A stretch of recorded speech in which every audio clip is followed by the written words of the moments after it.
Les résultats provisoires des élections municipales de dimanche dernier sont connus depuis hier soir. Le parti au pouvoir, le Mouvement du peuple pour le progrès, sort victorieux de ce scrutin. Le taux de participation a été d'environ 47%. Dans ce journal, les raisons de ce faible taux selon les citoyens de Bobo-Dioulasso. Et puis, la radiodiffusion télévision du Burkina se prépare pour le passage à la télévision numérique des terres. Les enjeux sont nombreux et à l'initiative du ministère de la Communication, une réflexion sur le sujet a débuté ce matin à Ouagadougou. Voilà pour la une de ce journal. Bonjour à toutes et à tous.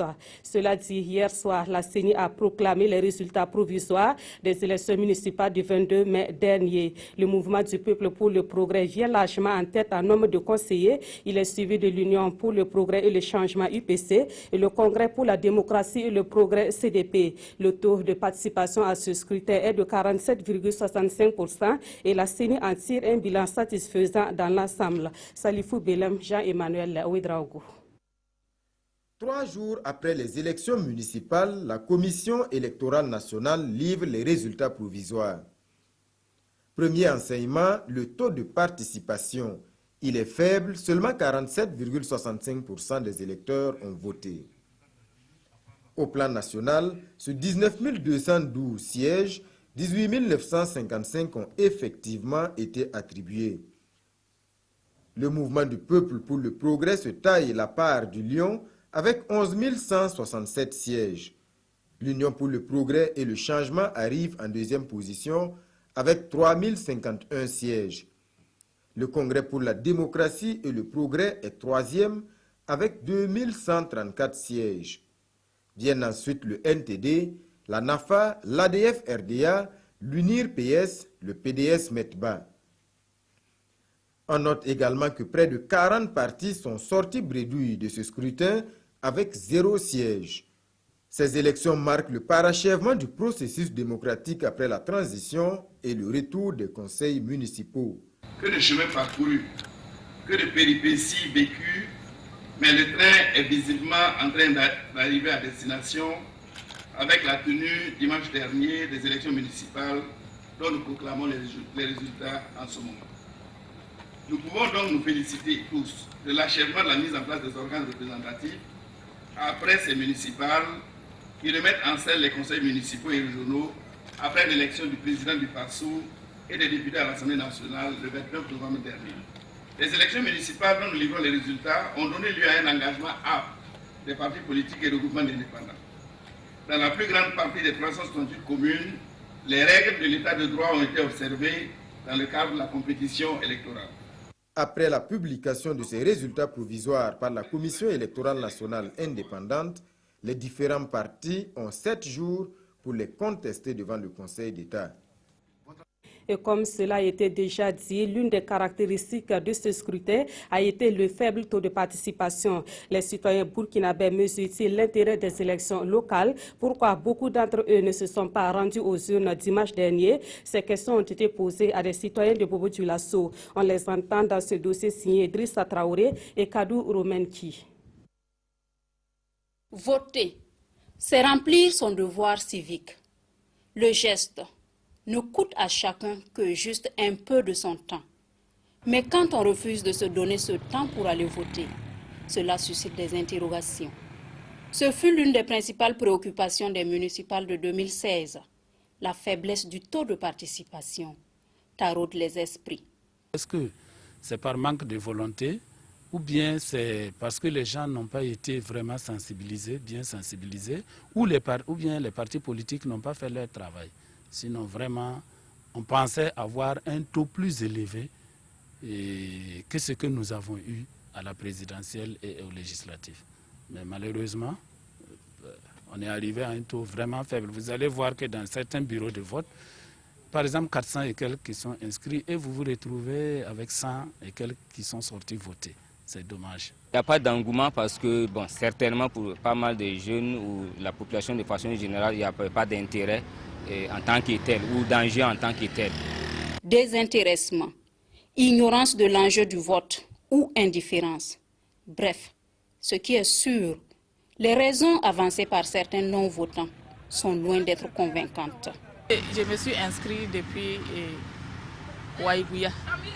Voilà, et j'ai été affectée cette année. Donc, on a dit qu'il faut forcément voter là où on s'est inscrit.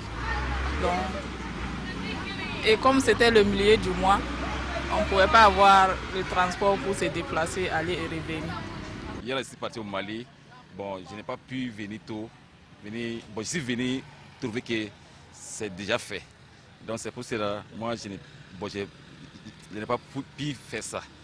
Voilà. Je l'ai dit et je l'ai redit. Et c'est dommage parce que chacun de nous devait quand même avoir ce sens-là, sortir, se prononcer. Il ne faut pas qu'on nous impose des gens et qu'après on dise que non, et voilà, telle maire, nous on ne voulait pas de telle maire là, on nous l'a donné. Mais qu'est-ce que tu as fait? Pourquoi tu n'es pas sorti? Si tu étais sorti, donner ta voix, tu allais élire le maire que tu veux. D'où la nécessité pour tous de prendre part au processus électoral. Mais apparemment, sur ce chantier, c'est-à-dire la sensibilisation sur l'importance du vote, il reste encore beaucoup à faire. On l'a déjà dit également, le mouvement du peuple pour le progrès a remporté une victoire éclatante au municipal de dimanche dernier. Ce sont les mots du président par intérim du MPP qui a animé une conférence de presse ce jeudi matin. C'est tout de même une victoire que les responsables du MPP prennent avec modestie, car pour eux, la vraie victoire sera la satisfaction des besoins des populations. Et concernant la mairie de Ouagadougou, le MPP affiche sa certitude de la diriger grâce à des alliances. Des précisions avec Mathias Drabo et Jacques Lamissa à Tarpaga. La mairie de Ouagadougou sera dirigée par le MPP, le Mouvement du Peuple pour le Progrès. Le président du parti par intérim, Salif Diallo, en est convaincu et il fait la démonstration chiffrée. Le MPP et ses alliés ont déjà la mairie de Ouagadougou. Si nous partons sur la base des conseillers présents, le MPP à lui seul a 116 conseillers sur les 252, si je ne me trompe pas, et nos alliés ont aussi, je crois, une vingtaine. Donc nous nous retrouvons avec plus de la majorité des conseillers municipaux de Ouagadougou au niveau central. Au niveau des arrondissements, nous avons la majorité dans 7 arrondissements sur 12.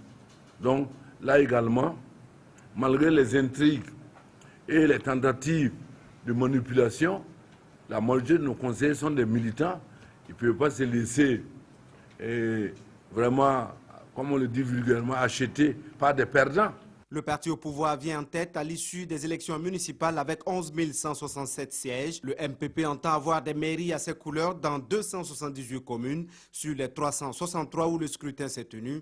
Une marque de confiance du peuple au projet de société du MPP selon Salif Diallo. Le MPP s'est octroyé 58% des suffrages des populations, contre moins de 30% à toute l'opposition réunie.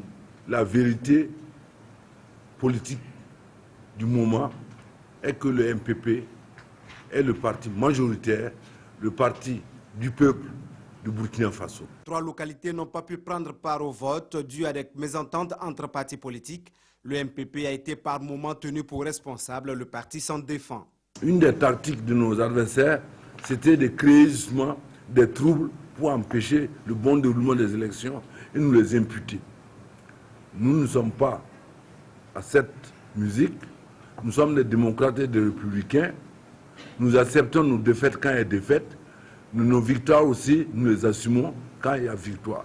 La nomination de Lassana Ouagadougou à la tête de la Caisse nationale de sécurité sociale s'est invitée à cette conférence de presse, une nomination contestée par l'opposition. Nous demandons à l'opposition d'être en justice et d'aller porter plainte contre ce monsieur.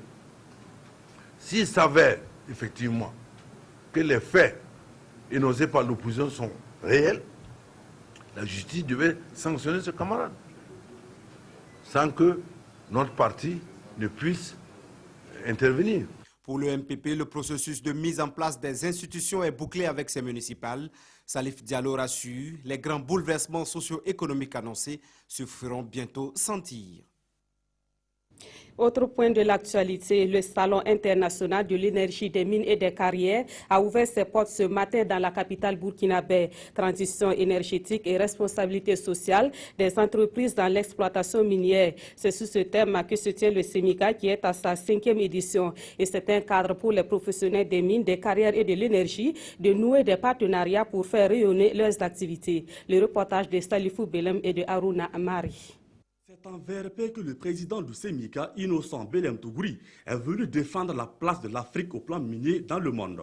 Le potentiel existe, mais fait face aux problèmes énergétiques. C'est à l'ouverture de la 5e édition du Salon international de l'énergie des mines et des carrières SEMICA. L'Afrique dispose aujourd'hui de plus de 10% des réserves hydrauliques mondiales exploitables, de plus de 10% des réserves prouvées de pétrole, de plus de 8% de celles de gaz et 6% de celles de charbon. Au-delà, à cela, il faut ajouter son énorme potentiel photovoltaïque dans les 2 zones tropicales.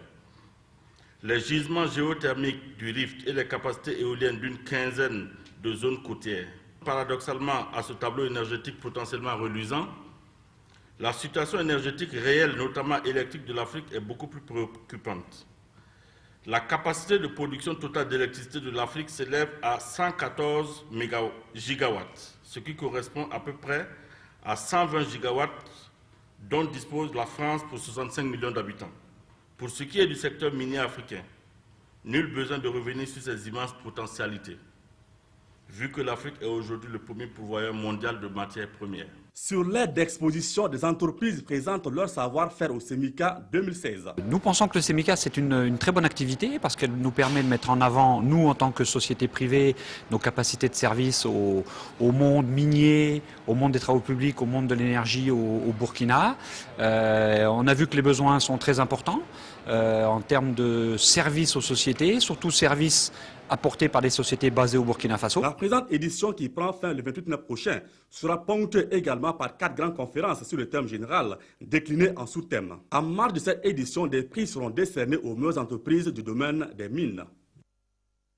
Les journées de l'entrepreneuriat burkinabé, elles se tiendront du 9 au 11 juin prochain sur le site du CIAO. Les business fora, le salon Entreprendre au Faso et la nuit du mérite sont les principales activités de ces journées. Les journées de l'entrepreneuriat burkinabé sont une initiative de la Maison de l'entreprise du Burkina Faso. Ces organisateurs en ont parlé au cours d'un point de presse hier à Ouagadougou. Issa Kafando, Yolan Lompo. Célébrer l'importance du secteur privé dans la création de richesses et d'emplois, c'est tout le sens de cette 11e édition des Journées de l'entrepreneuriat burkinabé. Une édition qui se tiendra sur le site du CIAO du 9 au 11 juin 2016 sous le thème « Filière émergente et entrepreneuriat des femmes et des jeunes ».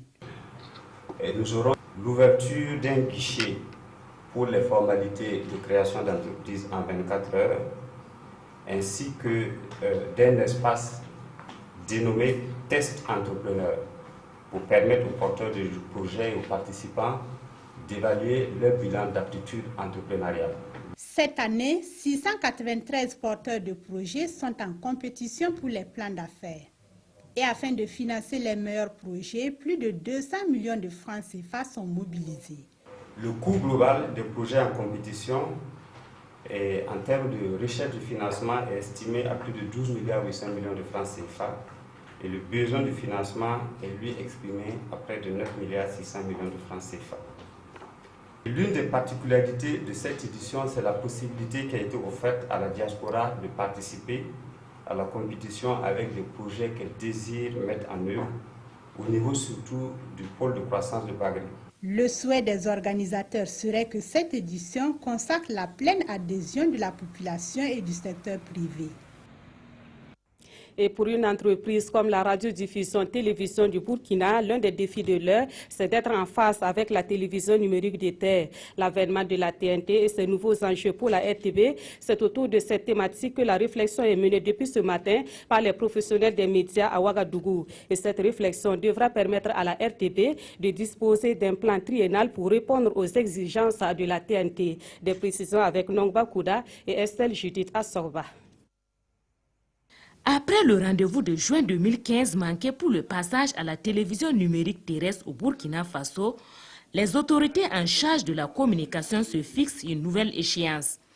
Nous avons donc acté avec la SBT, la Société burkinabé de télédiffusion, qu'à partir de septembre 2016, nous pourrons avoir les essais sur les villes de Bobo et Ouaga. Le processus permet d'avoir 17 mois pour couvrir entièrement le Burkina, ce qui voudrait dire qu'à la fin de l'année 2017, tout le Burkina devrait être couvert par la diffusion TNT, c'est-à-dire à peu près 98%. Il faut permettre à la télévision et à la radio de se préparer à cette mutation.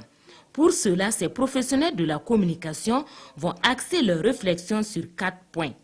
Quel statut pour être plus productif en termes de contenu? Quel statut pour mieux gérer la question des ressources humaines? Quelle politique de programme? Quel modèle économique pour cette entreprise qui va perdre momentanément le monopole spatial? Le fait d'être la seule télévision à couvrir, pas entièrement mais une grande partie du territoire, ce monopole-là va lui être retiré du fait que 10 télévisions nationales pourront couvrir par le biais donc de la SBT l'ensemble du territoire national. Le passage à la TNT va aussi susciter une révolution du volet production, toute chose qui nécessite des moyens. La TNT doit créer une industrie audiovisuelle. Ça veut dire donc que la télévision qui devient un diffuseur ne peut pas diffuser tous les contenus. Elle doit en acheter, elle doit en commander. Et donc il faut que les agences se mettent autour de la télévision pour travailler. Il faut réguler ce cadre-là parce que penser que la télévision burkinabé en 2016 peut faire tous les contenus du début à la fin de ses programmes, c'est rêveur, c'est pas réaliste et ça ne correspond pas du tout à la dynamique économique des entreprises de presse dans le monde entier. L'enjeu majeur est d'être à la hauteur des attentes des populations. Actualité à l'international et on repart des drames de l'immigration. Hier encore, la marine italienne a apporté secours à une embarcation de fortune sur les côtes libyennes. Malgré cela, des morts ont été enregistrés et plusieurs d'autres migrants sont portés disparus. En 2 ans seulement, plus de 7000 personnes ont trouvé la mort dans les drames de l'immigration. La marine italienne a diffusé mercredi ces images montrant en direct le naufrage d'un bateau de migrants au large des côtes libyennes ayant fait 5 morts. C'est la première fois que ce genre de drame, pourtant si courant en mer Méditerranée, est capturé par des images. La marine italienne a ensuite participé au sauvetage d'un autre groupe de migrants, 108 au total, dont l'embarcation se trouvait également en difficulté. Selon l'Organisation internationale pour les migrations, depuis 2 ans, 320 000 migrants ont traversé la Méditerranée, 7 000 auraient péri en mer. Le chavirage a été provoqué par le déplacement massif des passagers d'un bord à l'autre à l'arrivée des secours qui ont pu intervenir très rapidement et sauver 562 de ces migrants. Au large de l'île de Lampedusa, cette petite Nigériane âgée de 9 mois a été sauvée. Sa mère a péri dans l'incendie qui s'est déclaré à bord de l'embarcation de fortune sur laquelle elle se trouvait. Et puis en France, le mouvement d'humeur est toujours d'actualité et la tension ne cesse de monter. La Confédération générale des travailleurs, à la base de ces manifestations, appelle maintenant à une grève généralisée. Les échauffourées entre manifestants et forces de l'ordre sont de plus en plus violentes et pendant ce temps, le gouvernement reste inflexible sur la loi du travail, objet de ces manifestations. Et maintenant, les centrales nucléaires. Après le blocage des raffineries et des dépôts pétroliers, la CGT fait monter les enchères. Elle appelle désormais à la grève générale dans les 19 centrales du pays. Mardi, le personnel de la centrale de Nogent-sur-Seine a déjà voté le blocage du site pour protester contre le projet de loi El Khomri. Ça suffit plus de se mettre dans la rue, on ne nous écoute plus. Et bien à ce moment-là, on va commencer à brandir des armes un peu plus importantes, un peu plus conséquentes. Et on va se mettre tous en lutte pour dire au gouvernement, ben non, ça suffit. Le bras de fer avec le gouvernement est à son apogée. Mercredi, les forces de l'ordre sont allées au contact des grévistes.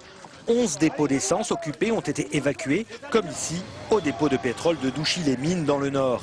Mardi, c'est la raffinerie de Fos-sur-Mer qui avait été débloquée manu militari.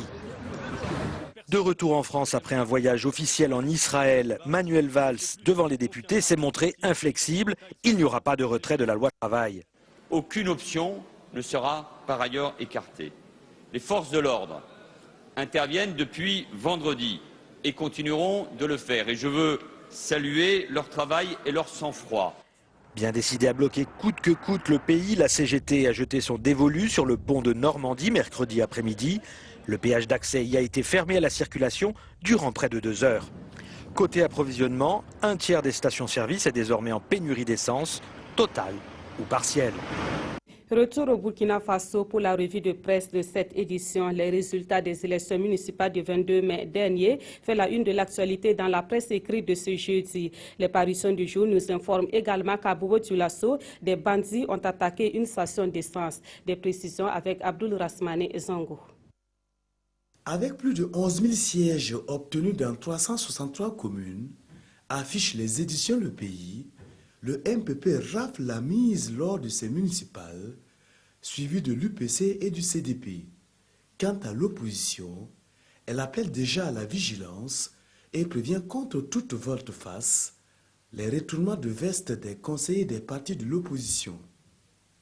Le journal Aujourd'hui au Faso s'intéresse plutôt au partage conflictuel d'un autre gâteau, avec le titre « La bagarre des mairies débute », car, analyse notre confrère, les politiciens vont se crêper le chignon pour placer leurs militants à la tête des municipalités. Et c'est la tambouille assurée, ajoute notre confrère. En vérité, conclut Aujourd'hui au Faso, c'est une autre élection qui débute, dure, souvent mortelle, et dont l'impact trouble parfois le sommeil au sommet de l'État. En attendant, c'est l'unité d'action syndicale, elle, qui donne de la voix sur la mise en œuvre des engagements du gouvernement. Le coup de semonce des syndicats martèle l'Obs. Si l'application de la loi 0421 n'est pas faite dans les délais les plus courts, nous allons prendre nos responsabilités, affirme l'unité d'action syndicale dans le journal Le Quotidien. Une station d'essence sise au quartier Lafiabougou, rapporte l'Express du Faso, a été victime d'un braquage. Le bilan fait état de 2 blessés, dont un gendarme, et les braqueurs, eux, ont emporté également une importante somme. C'est la fin de cette édition. Merci de l'avoir suivi. Très bon après-midi à toutes et à tous.